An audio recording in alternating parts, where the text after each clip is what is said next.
Hey, let's play Lars's music. Yes, please. The biggest mission of the weekend on talkSPORT with Enterprise Rent-A-Car. Rent from the best lineup in the UK. Enterprise has 450 branches with all the vehicles your business needs. This should be the Lars.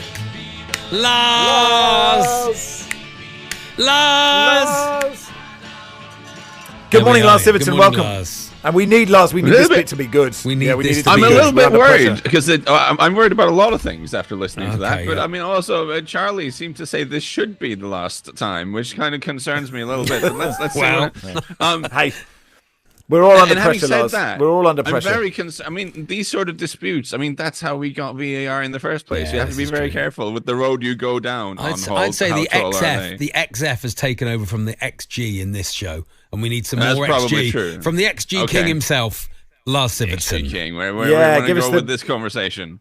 Give us the biggest mission from your, what are you sitting in there? A Datsun Cherry that you got from Enterprise Rent-A-Car. Very easy to get it. That's the nice lights in the background. It's so spacious on the inside. A real shock you've got a car they stopped making in about 1978. You can get anything from Enterprise. This is what Enterprise brings to you, a wide selection of cars that you don't expect. Who's got the biggest mission? I kind of feel like it's Everton this week, actually, going away to Arsenal, and Arsenal haven't been flawless recently. But the reason I think this is the biggest mission is that Everton's strengths kind of match up a little bit against. Like, if you think about Arsenal, what they're very good at, they've become a little bit of a different team. They're very, very good at set pieces. I don't know if you've heard about that. There's been a little bit of chat about that this year, and they're just really rugged at the back. And I'm continue to be fascinated about how Arteta, someone who was billed very early as a Pep Guardiola disciple, has kind of made this really rugged and tough outfit. I think maybe we misread him, and I don't mean that. That's a compliment. I think they're a very well-rounded team. But if you look at Everton, not the greatest attacking team in the league, and a lot of their chances come from set pieces, and the ones that don't come from set pieces tend to come from like long ball knock-ons and balls being thrown into the box. That seems to be stuff Arsenal are really good at defending.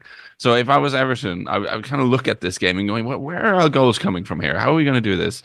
So I think that for me is a very big mission this week. I just want to draw attention to Southampton Spurs tomorrow, 7 o'clock kickoff. It's live on talkSPORT. Because this text came in half an hour going, Fraser Forster, an apology. Is Charlie going to apologise to Fraser Forster after his great performances? Absolutely, after Charlie slaughtered him the other week live on air. What, is Spurs on a massive, great run of form, are they? Playing really good football. He saves everything with his feet, and he's a terrible goalkeeper. You're better. He's than not. him. You're better than he him. has clearly done better than expected, Charlie. I mean, you can maintain that he's not as good as other elite, But I think when he was coming in, everyone dismissed him as this just big lump of human that couldn't really move successfully. Whereas in reality, he is a professional athlete. Yeah, has Spurs' poor run of form coincided with him being in goal? No. They were bad. I think it kind of predates it a little bit. Yeah, the run of form was a bit wonky. I think he's shown some great agility in some of the saves he's made. I do think that was my sort of fallback for mission of the week. If Everton got vetoed somehow, that hasn't happened yet. But one day I feel someone, perhaps Charlie, will veto the biggest mission of the week. And if that happens, I need to have a fallback. And I think the fallback, the slightly more flippant one, is the biggest mission of the week is whoever is counting the goals in Southampton Tottenham.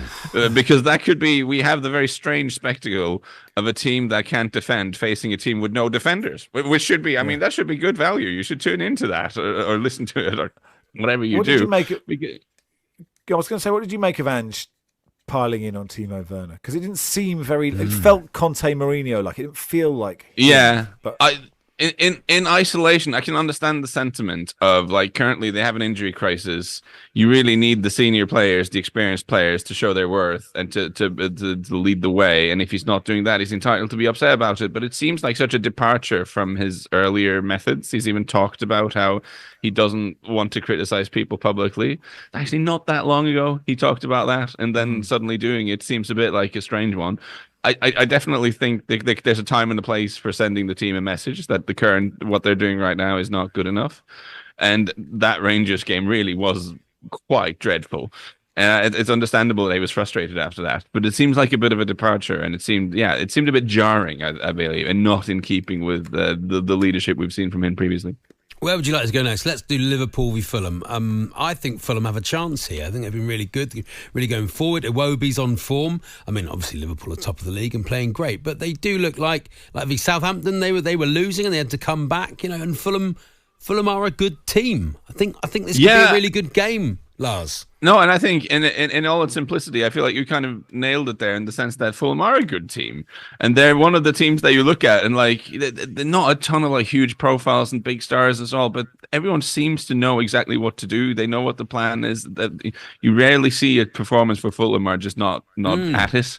Marco Silva's done a really good job there. Fulham fans are not going to thank me for saying so, but this is increasingly looking like a pretty strong calling card for Marco Silva in terms of getting a chance at a club with slightly more financial resources than them. I think on the back of the job he's done at Fulham, I think other teams might start to look at him eventually. The trouble with this is that they're going away to Liverpool, which is no fun for opponents. It just isn't. Last season, Liverpool faded and fell away and didn't win anything, but they did end the Premier League season with the best home record in the league. And so far, I mean, they had that defeat to Nottingham Forest, but really, they've looked really. I mean, they conceded 3 goals at home all season. Don't have the XG at hand, Charlie, but like it's that really, perhaps more rationally, that could have also been the biggest mission of the week. Imagine if I did have the XG at hand. I haven't. One of these days, I'm gonna say something, and you're gonna immediately pivot to what the XG for that team is, and everyone will be very surprised. The least likely thing that anyone would have to hand is Charlie having Liverpool's XG to hand. I think of anything and anyone. I don't understand what it is. So, can I ask you about Forest Villa? Because I think that is also a good game. What really a good game. Yeah, no, the weekend kind of sets up interestingly, doesn't it? I still wonder about Villa. They have gotten their season back on track. 2 wins in the league against Brentford and Southampton, and then beating RB Leipzig away in the Champions League. Seems to be that everyone's beating Leipzig. Don't know what's going on there in RB land. Leipzig having 0 points so far in the Champions League is really strange, but they do. But anyway, getting 3 wins was important for Villa because they'd gone through this phase where they just couldn't get a result anywhere. I think Nottingham Forest is one of those games that you must, as a fan, as anyone involved with the opposing club, really not look forward to playing, because Nottingham Forest, generally speaking, have been really solid and unpleasant to play against this season. They've fallen off a little bit from that great run of form. They've lost a couple of games recently, but they got a win against Man United. They beat Ipswich recently, lost to City. I mean, even with City having their problem, that's stuff that happens, but they're very solid. They're a typical Nuno Espirito Santo team. They're very well organized and they can hurt you on the counter. So your fans will be expecting a win, but the reality is that playing Nottingham Forest is really tricky. A couple of texts. Lars knows nothing. Everton playing Arsenal. I don't think so. They're playing Everton. That is true. Thank you. That's true. And Fraser Forster's been doing very well, considering he's only 5'6". No. Thank you, Sean in Brecon. Thank you. Yeah, very good.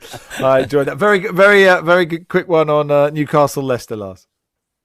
I find Newcastle a little bit difficult to work out because in their last couple of games, right, the game against Crystal Palace, I think, is the worst game they've had under Eddie Howe. I think it must be. I mean, it ended 1-1, but I think they had like 1 or 2 shots over 90 minutes against Palace, who haven't been amazing themselves this season. There was just nothing going on there. And then they followed that up by like giving Liverpool, the all-conquering Liverpool side, a great game at home, drawing them 3-3. Putting up a real performance, and then you think, oh, well, they figured it out something, and then they lose 4-2 to Brentford the next week. I really cannot figure out what's going on with this team. It's intriguing to see because this is clearly falling a little bit short of where they would have expected to be. But as has been said many times this season, I think you look at the PSR situation they got themselves into, which really limited what they could do in the transfer market. And they've clearly ended up, if you had Eddie Howe speaking candidly on here, I think he'd say he would have preferred a couple of new players this summer just to freshen things up. And they just weren't able to do that.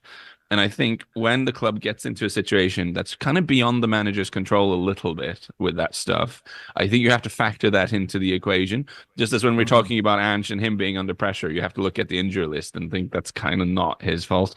So there shouldn't really be any pressure on Eddie Howe, but with them being where they are in the table, I think inevitably there will be some of it, and Leicester, after Van Nistelrooy took over, they're no pushovers at all. They can hurt you. Jamie Vardy, incredibly, still doing the Jamie Vardy things. So again, it seems finely poised. That is a bit of a sitting on a fence answer, but that like Nottingham Forest Villa, an interesting one this weekend. Should be an interesting weekend.